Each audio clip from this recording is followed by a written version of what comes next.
Well, good morning. How are you all today? And welcome to Integrative Preparedness. I'm Steve Smith, and I want to talk about the horrors to come and ask you whether you're ready for them. Because there are some horrors coming, and I don't think they're the horrors that most people are thinking about. Uh, boy, things are happening fast, aren't they? America is changing, and when America changes, the world changes.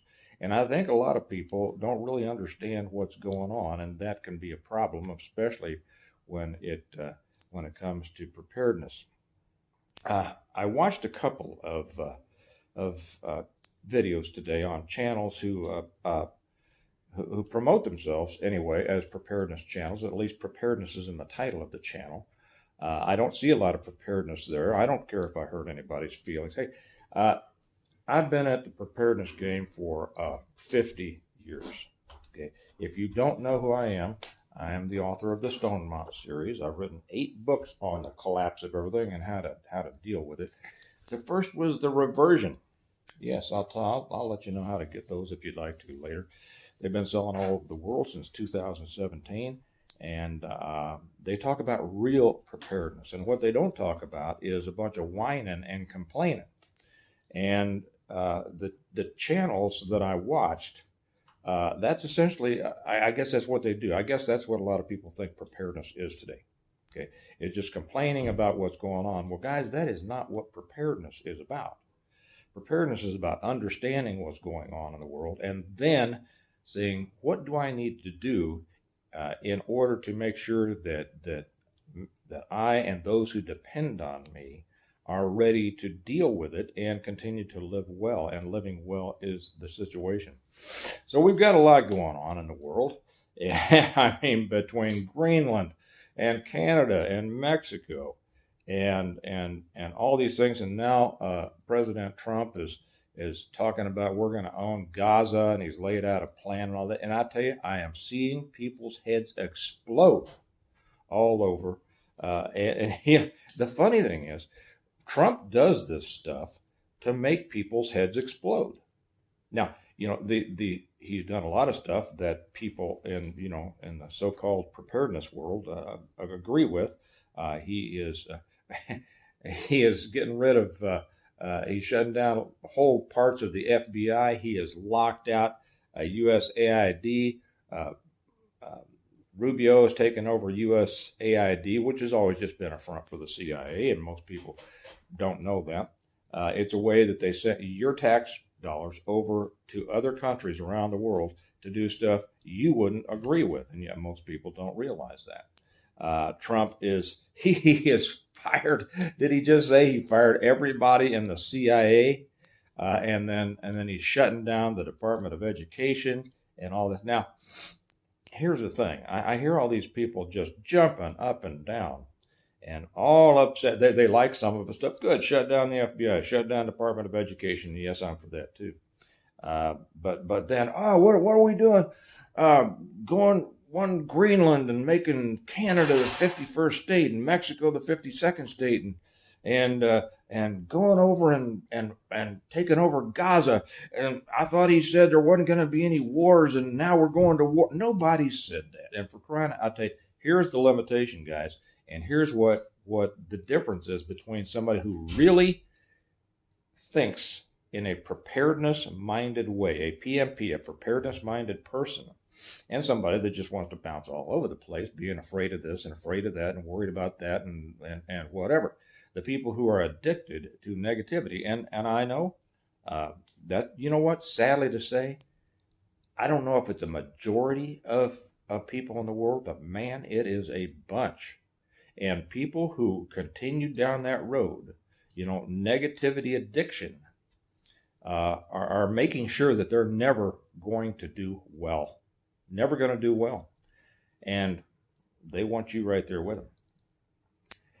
If you know anything about Trump, which I know a lot about Trump, I've followed the guy since way before his first book came out, The Art of the Deal. And most people don't.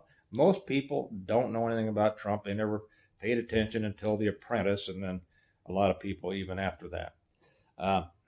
No, I've been following this guy for a long time. I know how he thinks. I know how he operates. I know how he runs business. I know how he negotiates.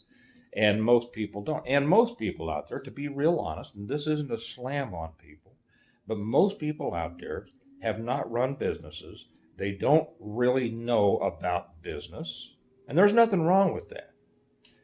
They don't really know about negotiation. And there's nothing wrong with that. And they don't know about international diplomacy. And there's nothing wrong with that. What's wrong with it is when these people who don't know these things start interjecting themselves into these areas and saying, well, this is right and this is wrong and this is right and this is wrong. The blind leading the blind is, is a, well, it's a formula for catastrophe, right? Or at least it's a formula to continue down the road of ignorance. And I mean ignorance in the true sense of ignorance, which is simply not knowing. Okay, if you don't know something, you're ignorant. There's plenty in the world that I'm ignorant about, but if somebody's proud of their ignorance and refuses to learn, that makes them stupid. And there's too many people out there holding on and loving their ignorance to the point to where they have become stupid. And I hope that's not you. I'm sure it's not. If you're with this channel, it's not you.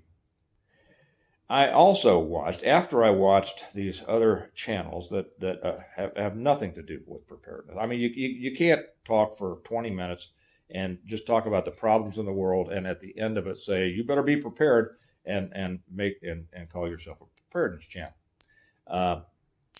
Whatever. I mean, that's their business, but this is my business. I've been in the preparedness business for a long time, and that's my opinion. It's a pretty good one. Then I watched one by Jack Posobiec. Are you all familiar with Jack Posobiec? I hope you are. Smart guy. And he warned about the horrors to come. And he said that there are horrors coming that are beyond your imagination. Now, where are these horrors coming from? They're coming from within our own government. Oh, let me get back. I'll leave that hook there for just a second and go back. Trump is not going to go to war to take over Greenland. All right? Rest assured. Stop listening to these people who talk like that. He's not going down into Mexico to make Mexico the 52nd state. He's not going to buy Canada. You can't buy another country. I mean, come on. Do you all really believe this? He's not going to buy Canada. He's not going to make Canada the 51st state. We don't want Canada as the 51st state. Nothing wrong with Canada. Love you all Canucks up there. It's we want Canada to be a good Canada, right? We want Canada to be a good neighbor, a good trading partner. We want to be able to drive up into Canada and enjoy its beautiful forests and its beautiful cities and have them come down here and enjoy our beautiful everything. Okay, we are two countries very much alike, those in many ways different. And it's good to have a neighbor like that. Nor do we want Mexico as a state. We would love for Mexico to be a good, stable country on our southern border, which does not participate in the attempted destruction of our country. Now, there are some problems down there in Mexico, and it has to do with corruption within the government. But the Mexican people are just amazing people. I mean, I don't know. Some of you know a lot of Mexican people, okay? I don't know a better bunch of people. I'll be real honest. And I'm not talking about the cartels, but the cartels are not the majority of the Mexican people. You know, it's a beautiful country with beautiful people, and we want to be good neighbors with Mexico. Okay. We're not going to go to war over Gaza. Okay. Now, Gaza, I'll tell you that the solution he has proposed is typical Trump. I mean, it is classical Trump, who thinks of things nobody else ever thought of. Those of you who don't know in detail his career as a developer in New York and around the world have no idea how sharp this guy is and how he works. And it's amazing. That's why he's successful. He keeps people off balance. No, we don't want to. I mean, maybe we will buy Greenland. I don't know. I wouldn't mind having Greenland as a protectorate. And no, it's not going to be. You know who's going to develop it? American developers. It's not going to be all tax money going. I had heard somebody say, we need to fix things at home here. We don't need to be out messing with other stuff. That's as if, see, what they don't understand, it's an either or. It's not an either or. Both can be done, but you have to have an understanding of things that apparently beyond, many people's understanding. So they're trying to scare you with this. The same people who were complaining about how horrible Biden was are now complaining about all the things that Trump is doing. Do you see? This is a complaining segment of our society, and it's always been big. There has always been more complainers than producers. Always. It's easy. There's, well, I won't use that because that quote could be somewhat insulting. It's not insulting, but people could take it as insulting. But there has always been more people who are willing to complain about things than people who actually do things. The person who doesn't get out there and actually do something can always find a reason why the person who's doing something is wrong. Okay, look at Roosevelt's Man in the Arena. If you're not familiar with that, look it up and read it. Okay, you got a few people out there actually doing stuff, and the rest of the world sitting around going, well, I don't know about that. Okay, yeah. There's another saying that's a great one, and that is the person who says something can't be done should not interrupt the person who is doing it. Okay, so that's I wanted to clear some of that up, because if any of you are being misled by these naysayers and these negative ninnies out there, break away from it, because I tell you what, they are showing the limitations of their understanding, and they are having a negative impact on you. Did I say I was going to bring some harsh truth to that? There's some harsh truth. If I didn't say it, I should have. Harsh truth coming. Harsh truth already delivered, and here's the second scoop. And, like I care, right? Posobiec said, there are horrors coming that you cannot imagine. But the horrors that he's talking about is from within our own country, within our own government. And they're going to come out as Trump starts shutting down all of these different agencies and departments. And, I also heard somebody say, well, just as a president, he just can't make things go away just with a stroke of a pen. See, that again shows the limitations of their understanding. You don't make anything go away with a stroke of a pen. You have 9 things going on behind the scenes that when you say you want something done, it gets done. Okay? Most people have not run a business. I've run a number of businesses. I know how. I'm not on Trump's level, but there are ways you get things done. That's why much fewer people own businesses and run businesses than work for businesses.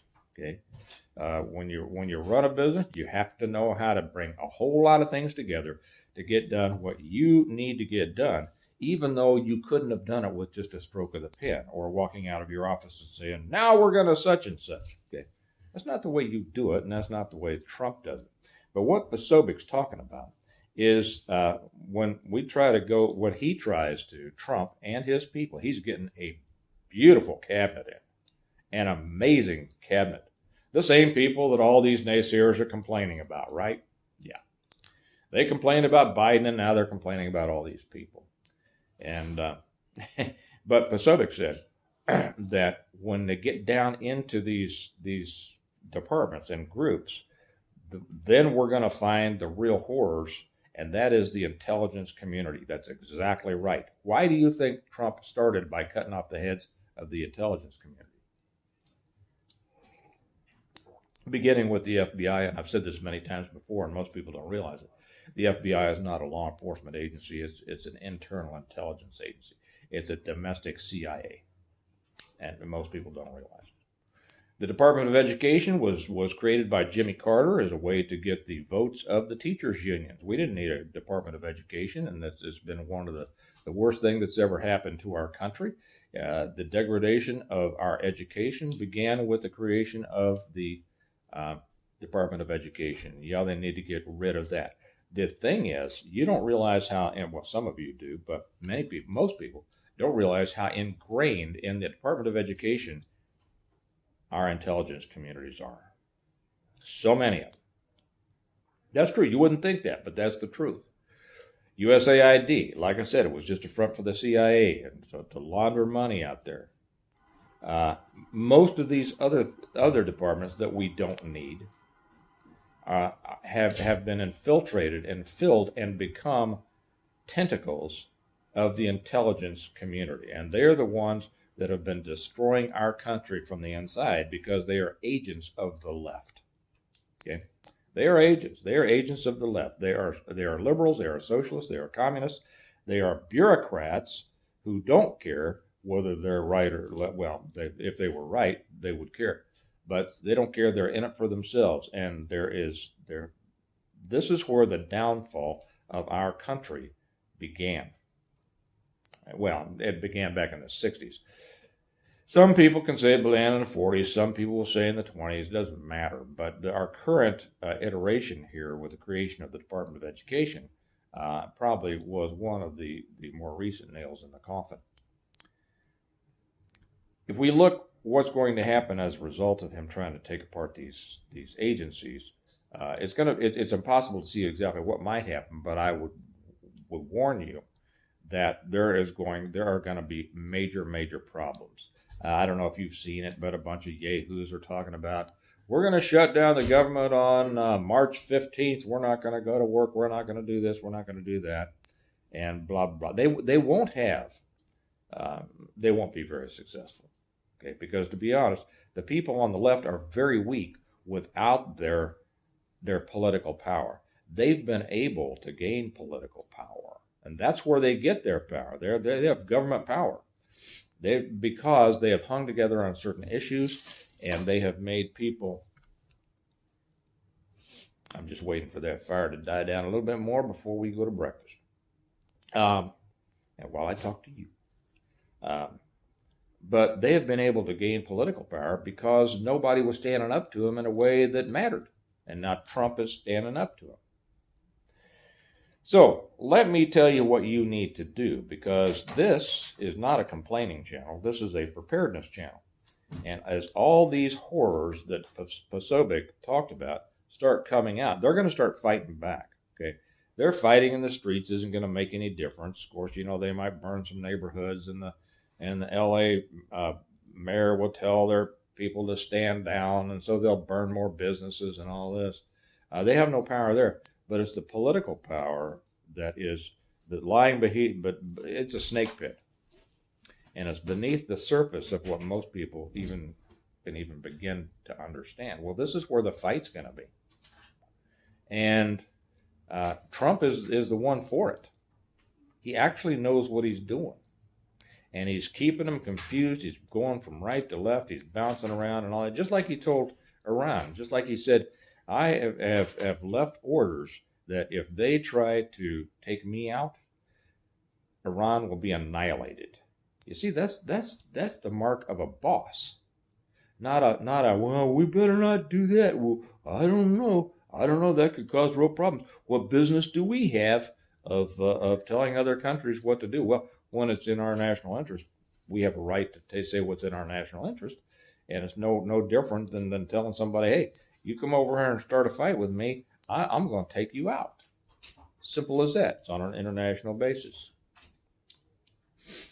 So the horrors that are coming internally, very, very possibly. And it's because of the ingrained intelligence services within all of these federal departments and some state departments. Okay, meaning departments within states, not this state department. So how do you prepare for that? Well, you divorce yourself from dependence on the system. Okay. Now you know how to do that, right? You know how to divorce yourself from dependence on the system. That does not move out of the cities. That does not move into the country. That does not mean run into the woods. What it means is to divorce yourself from reliance on the system. We had a great dinner last night with you guys over on Patreon will know this with Link Lambeth and his wife at the College of the Ozarks, one of our favorite places. And Lincoln and I were talking about this. We said, this idea to separate yourself from the greater society, it's not going off and being a hermit. It's not separating yourself physically from the world, because then, and a lot of people kind of come at that from a religious aspect. Well, that is totally against Christian teaching, for those of you who share the faith. No, Jesus never told us to leave the society. We are supposed to be in there. We are supposed to be salt and light. We are supposed to have an effect on the culture around us. And if we separate ourselves from it, if we run and hide, we are not going to have an effect on that culture.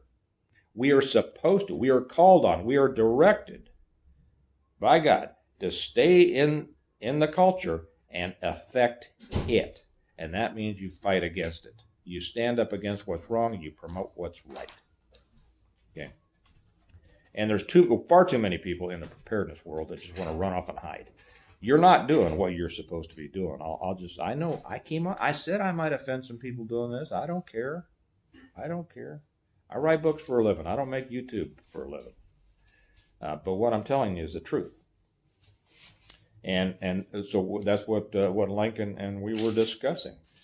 You can't run and hide from the fight. You have to be in the fight.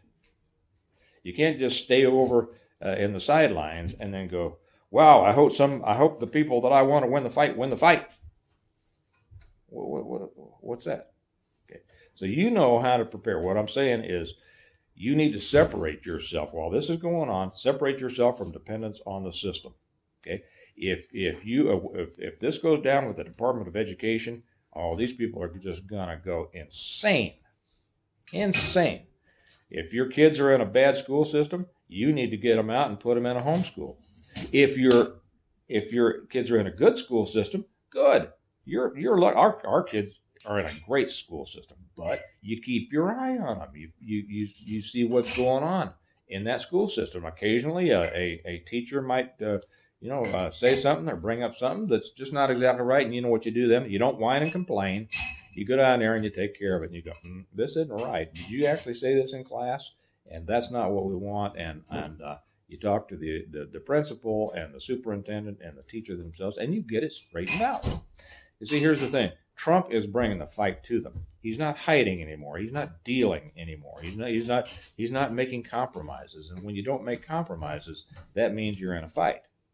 So separate yourself from the system. Make sure that you have everything you need. Doesn't matter whether you live in the city, the suburbs, the country, the small towns, whatever. So that whatever might collapse, whether it's a delivery system or whatever, you're fine. You are fine. If you want, so that was the warning of what might really be happening, not complaining, and telling you exactly what you need to do. Okay, if the grid shuts down tomorrow, would you notice? Well, we'd notice. Okay, we light our house and heat our house a different way. Okay, if there weren't any fuel deliveries, would we notice? Yeah, we'd notice, but not for a good long time. If the food delivery stopped at our local grocery store, would we notice? Yeah, we would notice. We wouldn't be able to run down for another bag of Chips Ahoy if we needed it. But you know what? Our life would go on pretty much like it is. And that's where you need to be. Make sure that you are your own provider and your own creator under the great creator. And if you want to know how to do it totally, and the naysayers will say, oh, you can't do it totally. Well, that's because they would rather complain than actually do something about it. Read this. Okay? That's my first book. Even if you don't read all 8 of them, and you should. Well, 7 of them. I'm working on the 8th right now. This one came out in 2017. It sold thousands and thousands and thousands all over the world for years and years, and people have been learning out of this. I say it is the complete guide for preparing for, surviving, and rebuilding, whether that's worldwide or personally, after a complete collapse of everything. It's a great story, and let me put it this way. So many lessons hidden in a great story. This is complete preparedness. Okay. And I'll tell you right, it's a post-apocalyptic as a CME takes out the globe. And it's the story of a family who, as a result of their own preparedness, is able to continue living a good life while helping other people. And that's what it's all about. Make sure that your community is tight too, but make sure your community is run like it should be. You can get this on Amazon, or you can get it again directly from me. You can get the whole set. I don't have the whole set here, but you can get the whole set through me at our website, stonemont.us. It's down below. If you get them from Amazon, they get them to you quick. If you get them from me, I sign them for you, even though you get them a little more slowly. And I write a little note in there. And I love that because I love to know my readers. So if you want a great story, number one, but if you want to know how to make yourself totally self-sufficient, here you go. And you know what's not in here? A bunch of complaining and whining. And, oh my gosh, this is what's happening. I don't know about this. Great. Hey, take control of your life. I've always told people either you do life or life is going to do you. And the second ain't that fun, right? So take control of your life. Get away from the whiners and the complainers and take charge. All right? You all have a great day. Remember that we prepare well today in order to live well tomorrow. And I prepared well yesterday so that we can go out and have a great breakfast today. And that's what we're going to do. Y'all have a good day. I'll talk to you later. Bye-bye.